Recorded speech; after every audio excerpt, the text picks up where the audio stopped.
La lectura bíblica de esta mañana, mis queridos hermanos, la encontramos en Miqueas 6:8.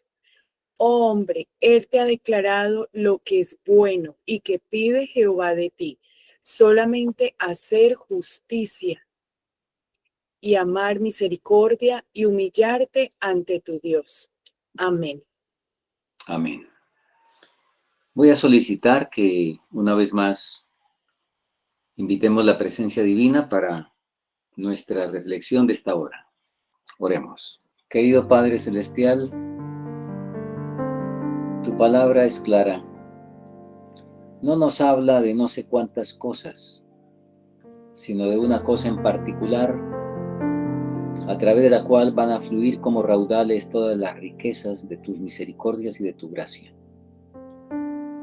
Concédenos con la provisión y el regalo de tu Espíritu, el que podamos disponer nuestro corazón para experimentar y vivir esa cosa que trae en su estela las demás bendiciones. Lo agradecemos en el nombre de Cristo Jesús. Amén. Amén.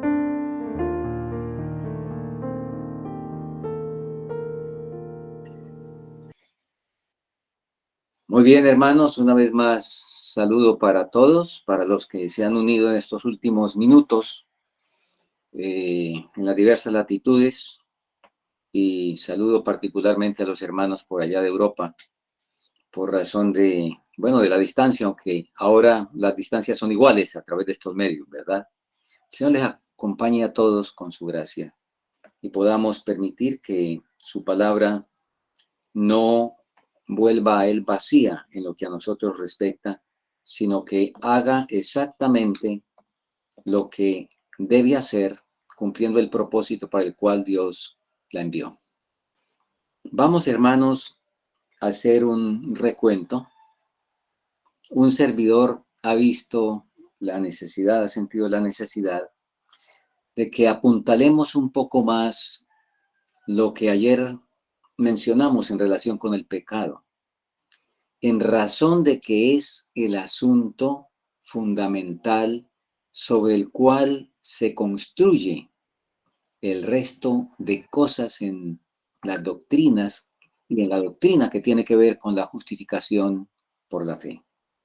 Así es que vamos a apuntalar un poco más, porque realmente, y eso creo que lo comprobamos con frecuencia, en muchas ocasiones nosotros, con el mejor deseo, nos mudamos de atrio, pero traemos buena parte de la mudanza.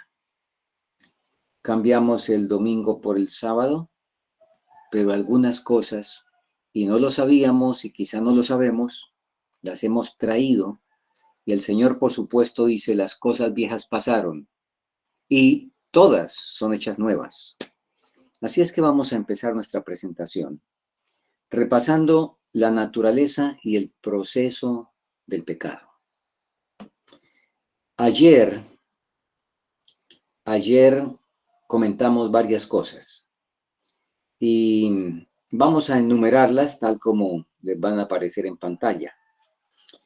Del pecado dijimos en primer lugar que es un principio, importante eso, que es un principio en pugna con la gran ley de amor que rige el universo. Y ese principio, un principio es algo que no lo podemos agarrar, que no lo podemos palpar, que no lo podemos ver, pero ese principio se manifiesta cantidades de veces, todos los principios se manifiestan. Entonces, el pecado, que es un principio, se materializa en la transgresión de la ley. Así de sencillo, eso nos lo dijo la inspiración. Luego también nosotros repasamos que la ley se transgrede o pecamos por, punto número 2, por comisión, por omisión o por motivo. Y que de manera muy, pero muy especial, Dios ve el motivo incluso más que los otros aspectos en muchas ocasiones. ilustrábamos con que perfectamente se puede una persona encontrar en la situación donde hace una obra de beneficencia y esa obra es buena externamente, independiente del motivo, el necesitado recibe una ayuda, no interesa el que la da qué motivo tiene, pero que el cielo anota el motivo y anota la obra de acuerdo es al motivo, no al hecho externo. Lo hice para que me vieran, lo hice para no perder mi estatus y mi, ¿qué digo yo? Mi fama como cristiano, en fin, motivo. El pecado entonces es la comisión, que son la ejecución directa del mal, la omisión, el que sabe hacer lo bueno y no lo hace, y si la motivación es egoísta, pues obviamente el Señor anota ya hipocresía, que es una de las cosas que Dios más aborrece. Muy bien, en el Salmo 32, como punto 3, en el Salmo 32, 1 y 2, nosotros vimos una síntesis completa del amplio espectro del pecado, y quizá permítanme aquí agregar algún detalle ilustrativo que ayer no comenté. Ustedes recuerdan que presentamos del intérprete de la Biblia o del diccionario para el intérprete de la Biblia, donde dice que hay más de 12 términos para referirse al pecado en el Antiguo Testamento. Pero Dios iluminó a David para que en los 4 términos del Salmo 32 nos comprimiera, por así decirlo, todos esos términos que pues no están a nuestro alcance y no necesitamos para efectos de lo que Dios quiere en nuestra vida. No necesitamos conocer con detalle todas esas minuciosidades precisas. Pero en estos 4 términos se agrupan las cosas. A ver si lo ilustramos con los colores, por ejemplo. El pechá, el rojo. Entonces, el rojo hay diferentes tonos, diferentes tonos. Hay el rosado, un rojo más intenso, un rojo vivo, etc. Entonces, de esa manera, en el Salmo 32 tenemos todo lo que pueda constituir pecado en esos términos. Muy bien. Ahora, en ese mismo salmo, como punto siguiente, nosotros encontramos diferencias. Diferencia entre el pecado propiamente dicho y las consecuencias del pecado. Y ahí es donde tenemos problema, al igual que con el punto B, que está ilustrándose en ese punto 4, la diferencia que hay entre el mal y la culpa. Hay una diferencia entre el mal y la culpa. Y en el punto 5, dentro de este marco, encontramos nosotros que esos primeros 3 términos, o los 3 términos, los 2 primeros y el último, Peshá, Hatá y Ramillá, corresponden a la culpa, pero ese término Awón pertenece es al ámbito del mal. Y avanzamos para repasar este punto, repito, que es el que queremos que quede bien apuntalado. La iniquidad, en el Salmo 32, 2, que se ha traducido como Awón. ¿Qué significa eso? Mal moral, distorsión moral, perversidad, travesura, trastada y en algunos contextos particulares, culpa. Pero ayer destacamos eso. Está relacionado con un estado interno deformado o torcido. Y presentamos los versículos, y ahí los tienen en pantalla, donde se usa ese término. Isaías 1, 5 y 6, Salmo 51, 5, hay algunos otros, donde destaca la maldad, una cualidad, y claramente entonces se alude, como seguimos leyendo, que este término está refiriéndose a la naturaleza pecaminosa, de la cual repasamos en la diapositiva siguiente. Bueno, antes de eso vamos a explicar un poquito más esto del mal y la culpa.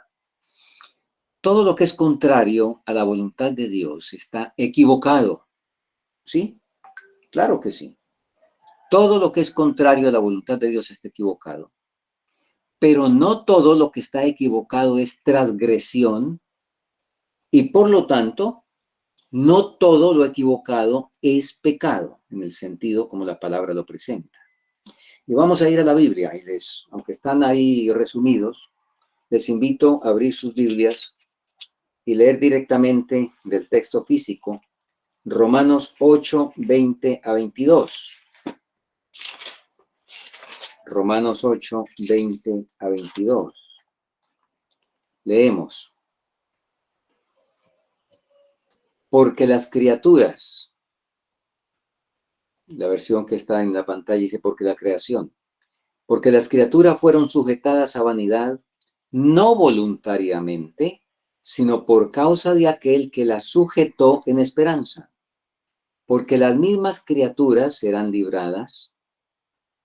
La creación, dice otra versión, y en este caso más abarcante decir creación, porque las mismas criaturas serán libradas de la servidumbre de corrupción en la libertad gloriosa de los hijos de Dios.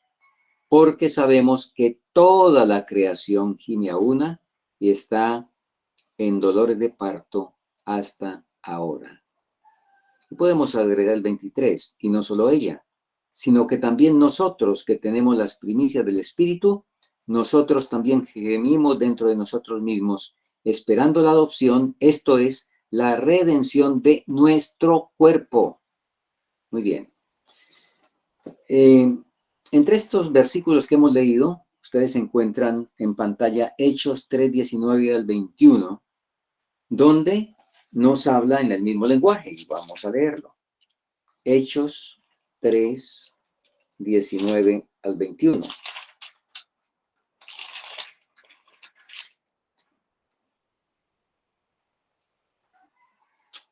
Muy bien, está el discurso de Pedro, allá después de la curación del cojo, y le está hablando allá a los que lo están impugnando. Y entonces nos dice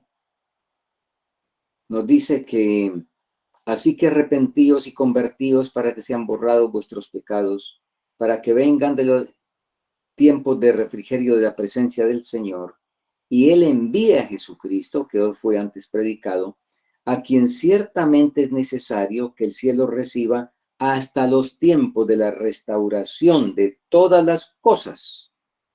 Démoslo hasta ahí. Entonces, ayer leímos una declaración inspirada donde nos dice que la naturaleza, aunque es pecaminosa, la naturaleza pecaminosa, eso está siendo comprobado aquí por el texto bíblico, la creación sujetada a vanidad, no por voluntad propia, es que la creación no tiene voluntad. Los animales tienen instinto, pero no tienen voluntad. Los árboles, la tierra, el agua no tienen voluntad, pero todas están sujetadas a vanidad o todas están sujetadas al problema de la pecaminosidad, el mal, no la culpa. Muy importante tener eso bien claro. Y luego, ayer puse otra vez la diapositiva completa de lo que ayer vimos como la solución a ese problema de la naturaleza pecaminosa, la solución a la WON. Ahí la vimos y vamos a avanzar. Salmo 32, 2 nos dice, Jehová no culpa de iniquidad. El Señor, estamos leyendo juntos, el Señor no imputa la iniquidad. Jehová no atribuye, en cuya cuenta Jehová no imputa. A quien no contará Jehová la iniquidad. Y en la vida del cristiano, ese Awón, Primera de Corintios 15, 51 a 53, está en la pantalla la referencia. Primera de Corintios 15, 51 a 53, y vamos al texto. Nos dice cuándo y qué pasará con ese Awón. Primera de Corintios 15, 51 a 53. He aquí os digo un misterio. No todos dormiremos, pero todos seremos transformados. En un momento, en un abrir y cerrar de ojos, a la final trompeta. Porque se tocará la trompeta y los muertos serán resucitados incorruptibles. Murieron corruptibles, pero son resucitados incorruptibles. murieron con Abón, pero se levantan sin Abón. Y nosotros, dice Pablo, y es un misterio, cómo los que estamos vivos se nos transforma el cuerpo. Seremos transformados en un momento, en un abrir y cerrar de ojos. El versículo 53 dice, porque es necesario que esto corruptible se vista de incorrupción y esto mortal se vista de inmortalidad. Muy bien. Vamos, hermanos, a dedicar unos minutos y repito, veo que esto es muy importante porque el enemigo ha aprovechado y seguirá aprovechando algún criterio equivocado en relación con el pecado para por ahí hacer su obra en nuestro corazón. Por eso es muy importante lo que vamos a ver, que para muchos, pues yo sé, será un repaso, pero quizá para algunos sea un asunto que no lo habían visto antes. ¿Cómo es el proceso del pecado? Avanzamos. Romanos 6:13, y vamos a leer ese versículo, Romanos 6:13, nos habla de un cuerpo y de unos miembros que pueden estar al servicio de, depende. ¿Qué dice Romanos 6:13? Ni tampoco presentéis vuestros miembros al pecado como instrumentos de iniquidad, sino presentaos vosotros mismos a Dios como vivos de entre los muertos y vuestros miembros a Dios como instrumentos de justicia. Y ahí tenemos lo que la inspiración nos dice en relación con esto que acabamos de leer en Romanos. Las bajas pasiones se asientan en el cuerpo y actúan a través de él. Las palabras carne o carnal o concupiscencia carnal abrazan a la baja y corrupta naturaleza. Nótese, la carne de sí misma, por favor, esto es muy importante. Yo sé que lo sabemos, pero a veces no lo traemos a la mente. La carne de sí misma no puede actuar en contra de la voluntad de Dios. Ahí en la carne están asentadas, ¿verdad? De una manera, como decimos aquí, pasiva. Ahí están asentadas los problemas, hay problemas asentados, pero la carne de sí misma no puede actuar en contra de la voluntad de Dios. Por eso Pablo nos dijo en Romanos, usted tiene unos miembros. Usted decide al servicio de quién presenta esos miembros del cuerpo. Usted decide. Los miembros no se mandan a sí mismos. No es así. Seguimos leyendo. La voluntad es el poder gobernante en la naturaleza del hombre. Si la voluntad está dispuesta, todo el resto del ser estará bajo su mando. La voluntad, atención esto, la voluntad no es el gusto o la inclinación, sino la elección, el poder de decidir, el poder real que obra en los hijos de los hombres para obedecer a Dios o para desobedecerle. Creo que eso lo tenemos claro, pero es muy importante que esté muy presente en nuestra mente. Por favor, Santiago 1, 13 al 15.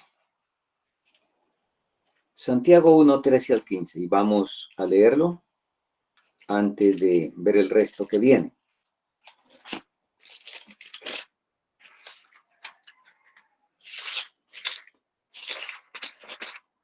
Muy bien.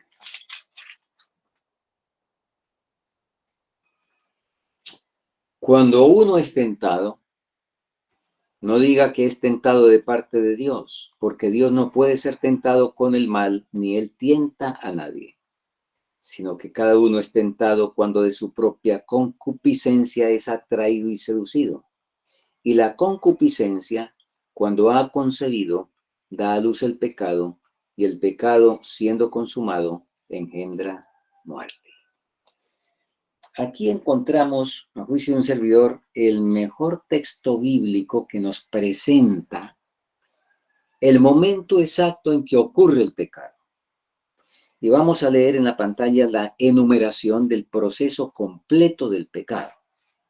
El proceso completo del pecado tiene 6 pasos, que ahí los estamos viendo.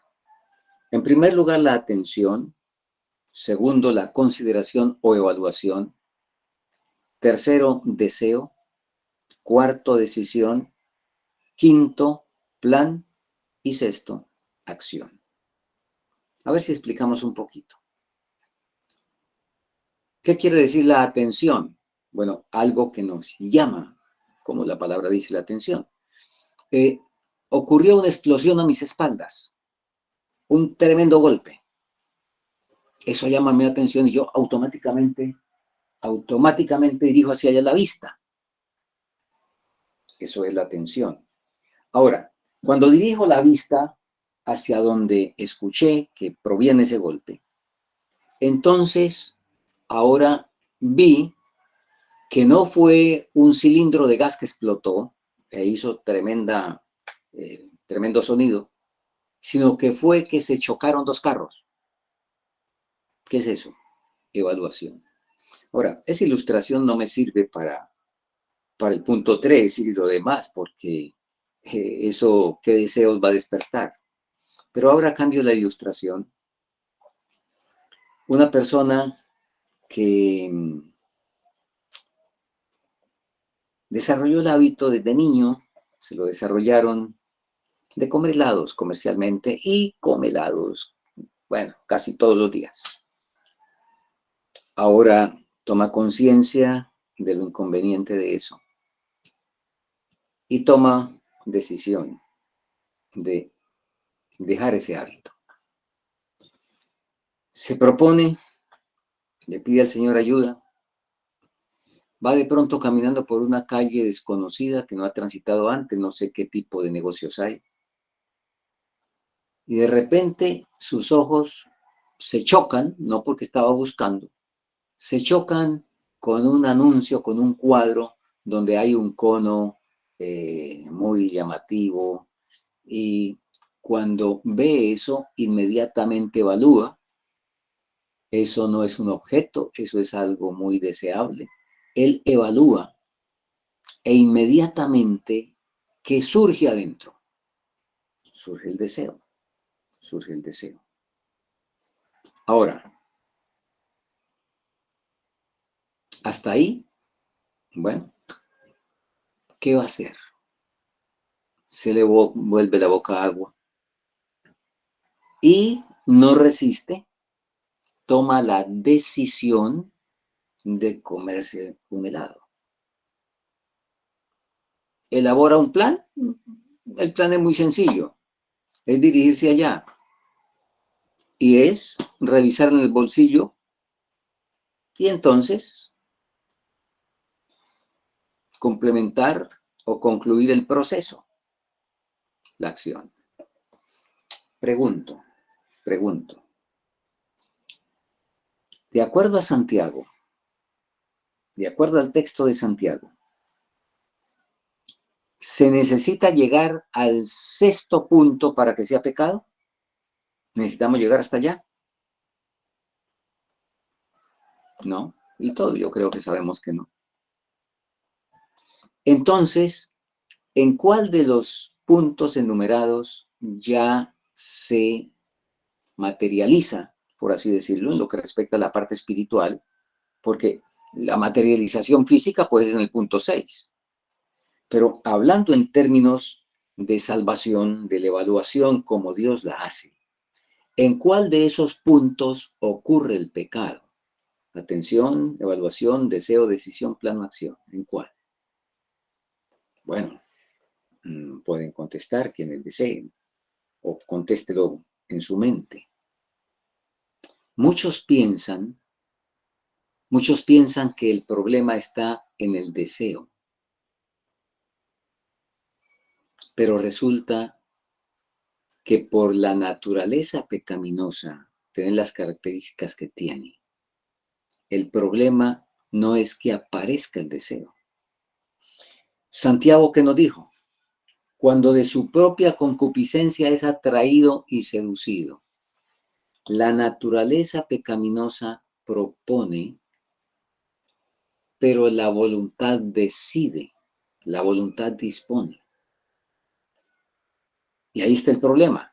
Mientras está la atracción, pero no hubo la respuesta, no hubo pecado, no hubo concepción. Y el ejemplo de Santiago es áureo. ¿Cuándo es que hay concepción? Cuando se une, cuando el óvulo está atrayendo al espermatozoide, lo está atrayendo, ahí no hay concepción. Hay un tiraje, hay un imán, por así decirlo, pero no hay concepción. La concepción es cuando ya interactúan, cuando ya se funden, ¿verdad? Ahí hubo concepción. En este caso, la naturaleza pecaminosa se despierta el deseo, hay ese tiraje, hay ese imán, pero si la voluntad no responde sí, no hubo pecado. ¿Tenemos aval para eso? Claro que sí. Leámoslo en la declaración inspirada siguiente. Cuando un pensamiento impuro es aceptado y un deseo no santo es acariciado, se forma un propósito rebelde.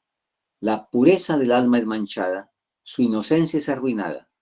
Así las tentaciones prevalecen y el infierno se lleva la victoria. Así es que es claro que no, el pecado no es el deseo que aparece de repente, y sería largo entrar a más consideración de eso, pero sino cuando, ¿qué? Cuando ese deseo no santo es acariciado. ¿Y es acariciado por quién? Pues por el pensamiento. En el momento de que la conciencia, y a ver, lo explico un poquitico, aparece el deseo de manera automática. El muchacho que miró o la persona que miró el helado, no se propuso y no dijo con un razonamiento largo, bueno, es un helado, a ver, ¿será que me van a dar ganas, no me van a dar deseos o no? No, eso surgió automáticamente. Automáticamente surgió el deseo por razón de todos sus antecedentes. Surgió ese deseo. Ahora, hay un momento en que, como se está anhelando tanto eso, el Espíritu Santo le dice, ¿qué estás deseando? ¿Qué estás deseando? Es el momento de pedirle al Señor y saltar afuera, de pedirle al Señor el dominio de la mente, el salir de ese pensamiento que está acariciando. Es el momento, porque cuando se acaricia, como la cita nos dice, cuando se acepta, entonces, en ese momento ocurre el pecado. Por supuesto, estamos hablando a nivel de la mente. Y ahí es donde Jesús dijo, si miras y codicias, ¿verdad? Ya, codició, ¿qué fue lo que hizo? ¿En qué consistió el que codició? Ok, en que el pensamiento impuro fue aceptado, en que se despertó un deseo y ese deseo se acarició allá en la mente. Muy bien, avancemos porque vamos a entrar al siguiente punto. La naturaleza propone, ya lo dijimos, la concupiscencia, hace despertar el deseo. Muy bien, las buenas nuevas son que el Señor hace en el nuevo nacimiento o justificación un milagro que implanta nuevos deseos que van desplazando a los antiguos hasta que los dominan por completo. Ese aún es subyugado y sometido y va siendo cada vez más débil, llegando a estar completamente vencido al término de la gracia, y como ya vimos, el Señor lo extirpará en su segunda venida. Por lo tanto, y sigue diciendo la inspiración ahora, vamos a leer de la inspiración, debiéramos dedicar nuestras facultades mentales a comprender la terrible ruina que nos ha provocado el pecado, y debiéramos procurar entender el plan divino por el cual podremos ser restaurados al favor de Dios. Y se nos hace un llamado en este punto. Determine conocer nos dicen en Testimonios, tomo 1, página 163, determine conocer lo peor de su condición. Asegúrese si tiene una herencia sublime. Haga un trato honesto con su propia alma. Con prontitud y seriedad, ore con corazón contrito, con severo autoexamen, desnudando el alma. No permita que acto alguno escape a ese examen crítico. Es lo que un servidor intentó sugerir esta semana, de que le pidiéramos al Señor que nos iluminara el punto más álgido quizá de nuestra vida, y que estemos dispuestos, porque ahí está el problema, y es lo que vamos a ver enseguida. El problema, lo que más rehúye el ser humano, es que se examine la condición allá en el fondo. No nos gusta determinar, conocer lo peor de nuestra condición. Decimos, sí, yo soy pecador. Pero cuando de pronto otro nos dice, entonces las cosas se complican. Vamos a ver en lo que quería que fuera el centro de lo que vamos a ver hoy. Si bien ya queda menos tiempo, pero de todas maneras podemos en esto sacar la lección apropiada. ¿Por qué el Espíritu visitó y se fue? Hay muchísimo material que podríamos leer, pero he seleccionado apenas unas citas. La primera, la que estamos viendo. La falta de voluntad para renunciar a opiniones preconcebidas y aceptar esta verdad fue la principal base de la oposición manifestada en Minneapolis contra el mensaje del Señor expuesto por los hermanos Waggoner y Jones. Suscitando esta oposición, Satanás tuvo éxito en impedir que fluyera hacia nuestros hermanos, en gran medida, el poder especial del Espíritu Santo que Dios anhelaba impartirles. ¿Cuál problema destaca acá?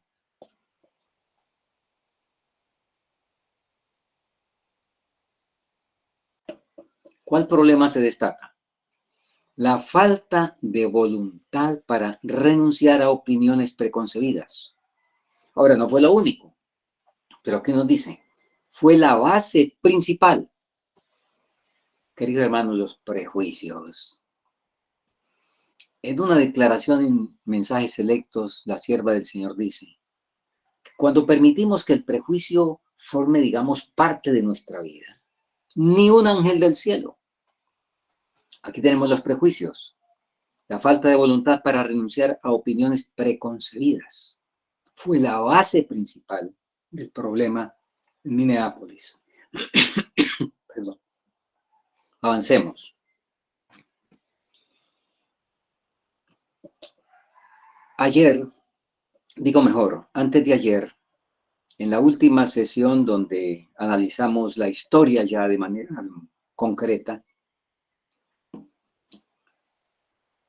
no incluí este elemento porque justamente quería dejar el porqué para después, para estos momentos. Estábamos analizando el qué.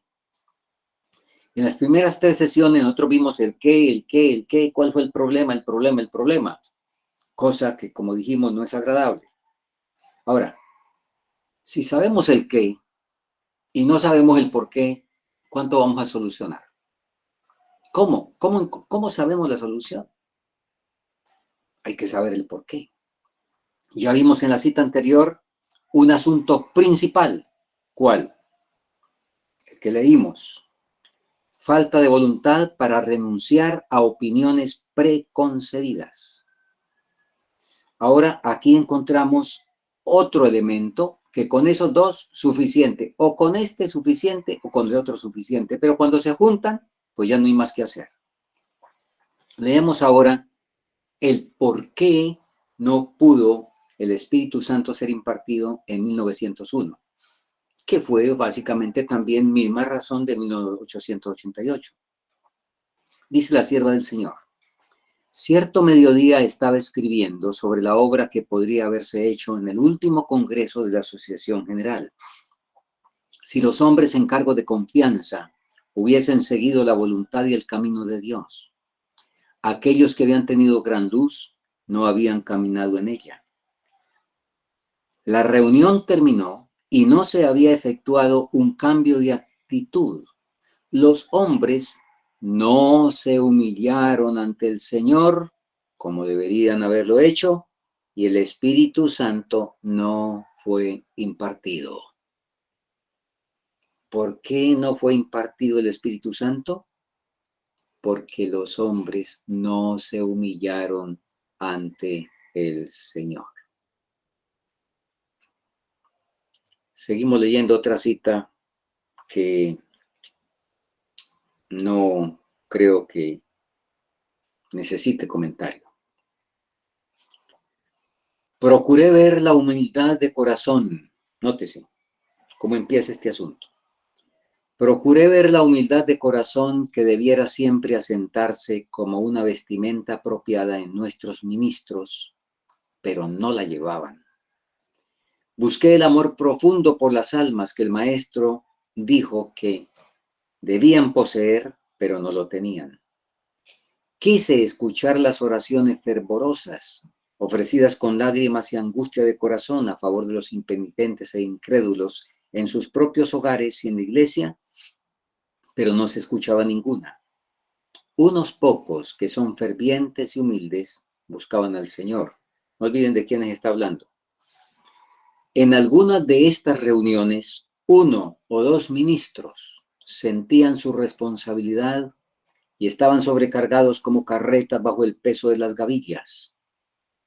Pero la mayoría de los ministros no tenía más conciencia de la santidad de su obra que los niños. ¿Qué estoy destacando aquí? Y para nuestro beneficio, como ya vamos a ver, porque no se trata de dirigir la mira o el foco fuera de nosotros en este caso. Procuré ver la humildad.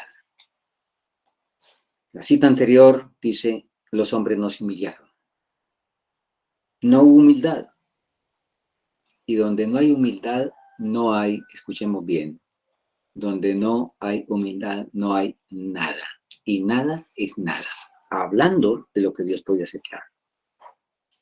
Donde no hay humildad, no hay nada. Por eso es. Y vamos a terminar con 3 pasajes a los cuales vamos a comentar algo. Tomen sus Biblias, por favor, y vamos a los textos que aparecen en pantalla. Antes de que eso ocurra, ¿cómo andamos? El Salmo 119, 67. Y he escogido 3 pasajes de tantísimos que hay en la palabra del Señor, que nos hablan de este punto.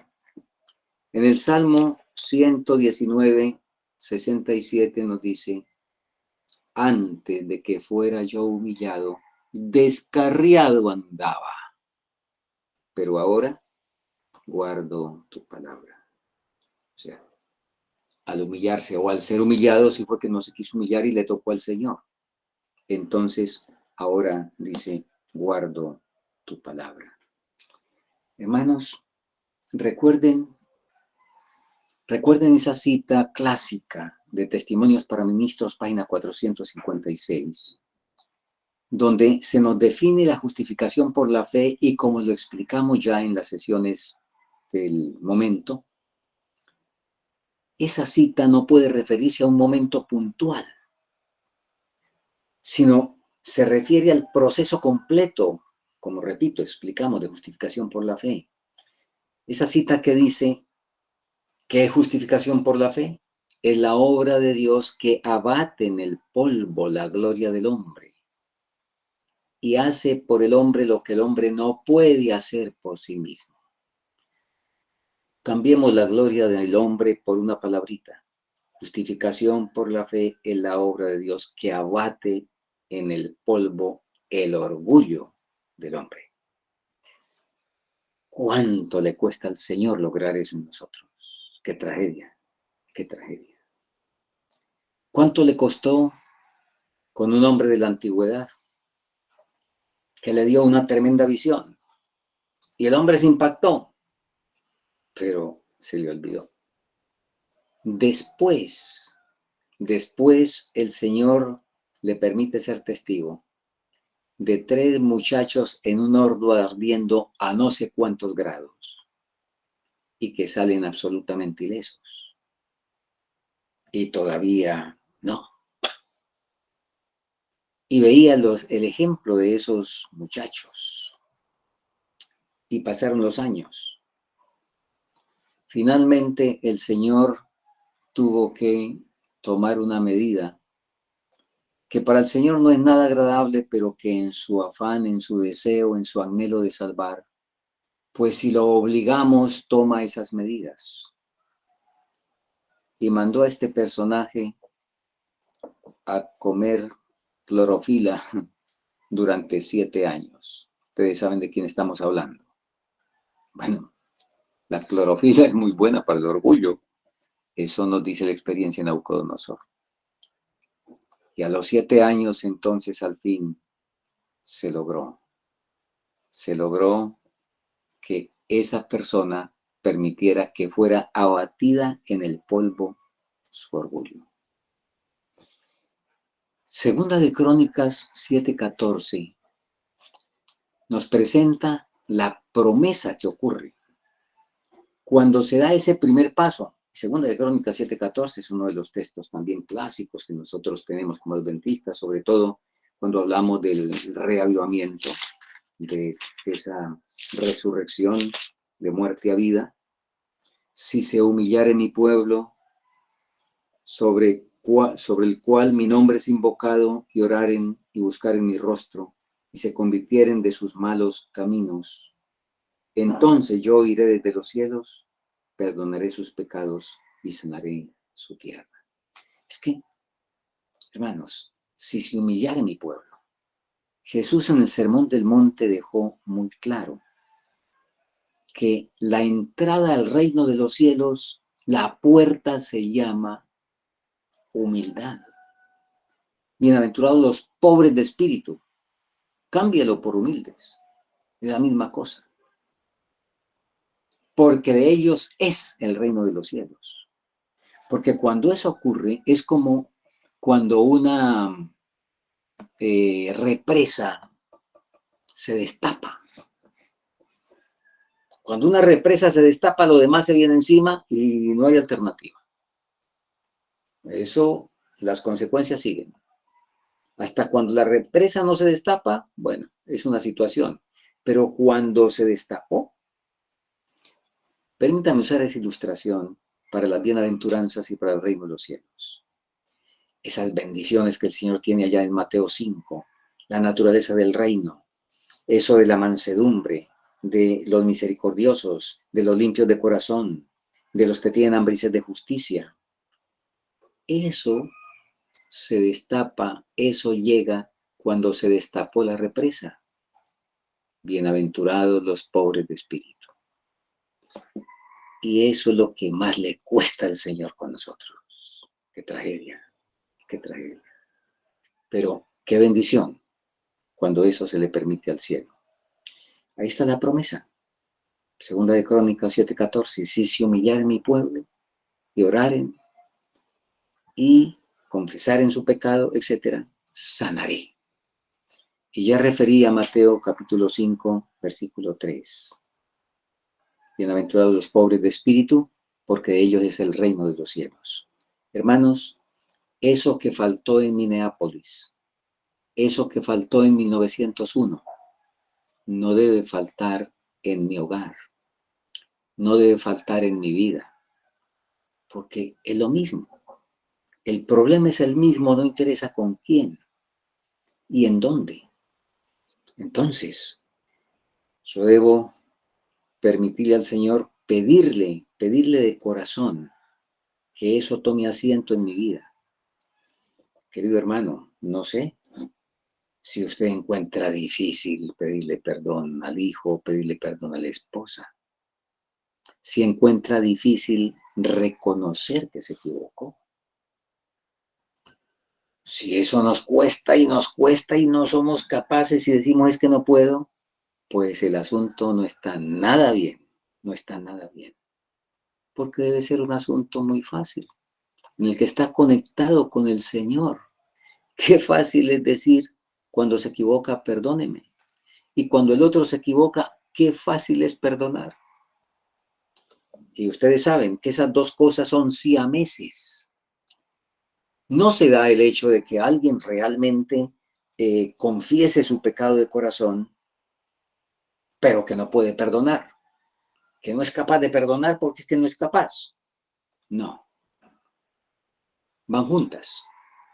El que no puede arrepentirse, tampoco puede perdonar. Y lo contrario, por supuesto. El que le cuesta terriblemente trabajo perdonar es porque le cuesta terriblemente trabajo decir me equivoqué y arrepentirse. Esto fue lo que trajo el problema, como leímos. Y mientras no le permitamos al Señor arreglar eso en nuestra vida, nunca podremos progresar en la vida cristiana. Cualquier ceremonia, cualquier acto, cualquier penitencia, cualquier aún propósitos evangelísticos, cualquier cosa de esas no funcionará para beneficio de nuestra salvación, a menos que en primer lugar le permitamos al cielo que abata en el polvo el orgullo de nuestro corazón y podamos, cuando lamentablemente nos resbalemos en alguna ira, en algún malentendido, como vimos también en alguna sesión anterior, cuando cometa un pecado, corra inmediatamente. Y les recuerdo, el Señor en su misericordia ha provisto diferentes oportunidades en el tiempo. En primer lugar nos dice, cuando cometa un pecado, corra. ¿Qué es eso? Perdí el dominio propio con algún miembro de mi familia. No debo esperar a la puesta del sol. Cuando ya me calmo, que ya el ataque de adrenalina pues tuvo su efecto y ya me calmé, el Espíritu Santo me dice qué fue lo que hizo. Es el momento para de una vez arreglar el asunto. Pero si soy durito porque el orgullo no me alcanza y entro en esa lucha que como que sí, como que no. El Espíritu Santo trabaja conmigo y me dice, bueno, prohibido dormir, no se ponga el sol sobre el enojo sin arreglar el asunto. Pero si yo soy así de duro de servicio, igual por allá que unos antiguos, el Señor me dice, bueno, tercera oportunidad que le doy, antes del sábado.